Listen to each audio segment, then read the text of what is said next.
नमस्कार. गेल्या व्हिडिओमध्ये आपण मासेमारांना मिळणाऱ्या नुकसान भरपाईबद्दल चर्चा केली होती. आजच्या व्हिडिओमध्ये आपण वाढवण बंदर प्रकल्प आणि त्याची ब्रेकवॉटर, त्याचा भराव, त्याचा किनारपट्टीवरती काय परिणाम होणार आहे या संदर्भामध्ये आपण चर्चा करणार आहोत. तर अशा प्रकारचे प्रकल्प कुठे कुठे झाले आहेत ह्याचा जर अभ्यास केला तर आपल्याला असं समजतं की केरळच्या विहिंजममध्ये अशाच प्रकारे एक प्रकल्प बांधण्यात आला आणि विहिंजमच्या ह्या ठिकाणी खूप मोठ्या प्रमाणावरती मासेमारी व्हायची.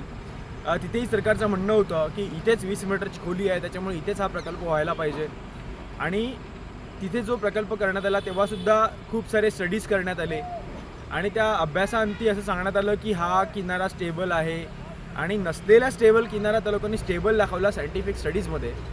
त्याचे पुढे लोकांवरती काय परिणाम झाले तर साधारणतः 1.5 किलोमीटरपर्यंत ह्या प्रकल्पाची ब्रेकवॉटर होती आणि फक्त 1.5 किलोमीटरची ब्रेकवॉटर आणि समुद्रामध्ये एक साधारणतः 1500 एकराचा भराव एवढं केल्यानंतर तिथल्या आजूबाजूच्या परिसरामध्ये काय झालं तर विहिंजमपासनं जवळपासचे जे काही प्रदेश होते किनारपट्टी त्याच्यामध्ये एक विहिंजम जवळ एक अप्रॉच रोड होता एअरपोर्टचा.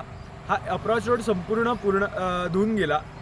आता अप्रॉच रोडसाठी नवीन जागा अधिग्रहित करणं वगैरे सुरू आहे, कारण किनाऱ्यांनी सगळं ते समुद्राने ते सगळं धुवून काढलेलं आहे. त्याच्यानंतर दुसरी जी गोष्ट होती शंगमुगम बीच.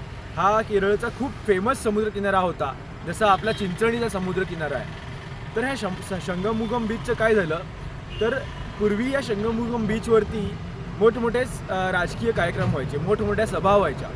आजच्या घडीला पण हा संपूर्ण समुद्रकिनारा जिथे मोठमोठे राजकीय कार्यक्रम व्हायचे हा पूर्ण वेळ पाण्याखाली गेलेला आहे. का? कारण तेवढा भराव तिकडे समुद्रात झाला आहे. तर अशाच प्रकारे वाढवणचा जर का भराव झाला तर चिंचणचा जो काही समुद्रकिनारा आहे याच्यावरती खूप सारे टुरिस्ट लोक येतात, हा पूर्ण वेळ पाण्याखाली जाण्याची शक्यता नाकारता येत नाही. त्याच्या पाठोपाठ एवढा फक्त किनाराच पाण्याखाली गेला असं नाही आहे, तर तिथे खूप सारी मासेमारांची जी काही घरं आहेत, साधारणतः 350 मासेमारांची घरं ही ही समुद्राच्या पाण्याने धुवून गेली.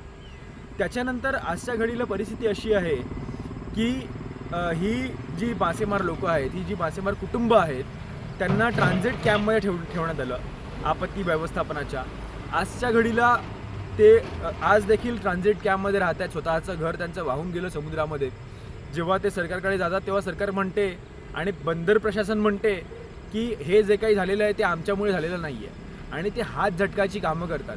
अशीच परिस्थिती काही काळामध्ये आपल्या परिसरामध्ये उद्भवणार आहे की आता विहिंजमचं आणि वाढवणचं जर कंपॅरिझन केलं तर असं लक्षात येईल की विहिंजमची ब्रेकवॉटर जी प्रवाह अडवणारी भिंत होती ती फक्त 1.5 किलोमीटर बांधली गेली आणि त्याच्यानंतर भराव फक्त 1,500 एकरावरती केला आणि फक्त 1.5 किलोमीटरची ब्रेकवॉटर आणि 1,500 एकराचा भराव हे सगळं केल्यानंतर तिकडे असं दिसतंय की एक संपूर्ण विहिंजमचा अप्रॉच रोड जो काही एअरपोर्टचा होता तो धुवून गेला. त्याच्या पाठोपाठ 350 लोकांची घरं फुटली. शंगमुगम किनारा संपूर्ण वेळ पाण्याखाली गेला. आता ह्या वाढवणच्या परिसरामध्ये जर तुम्ही लक्षात घ्या की 12.5 किलोमीटरची ब्रेकवॉटर पडणार आहे आणि भराव हा असणार आहे साधारणतः 5,500 एकर.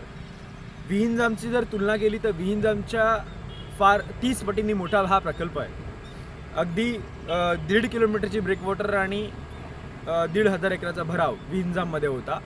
तर आपल्या इथे साधारणतः 12.5 किलोमीटरची ब्रेकवॉटर आणि त्याच्या पाठोपाठ 5,000 एकराचा भराव समुद्रात होणार आहे. केरळचे जर प्रवाह तुम्ही लक्षात घेतलं तर केरळला संथ प्रवाह आहेत, बॅकवॉटर्स आहेत, पण आपल्याकडे प्रवाह खूप स्ट्रॉंग असतात.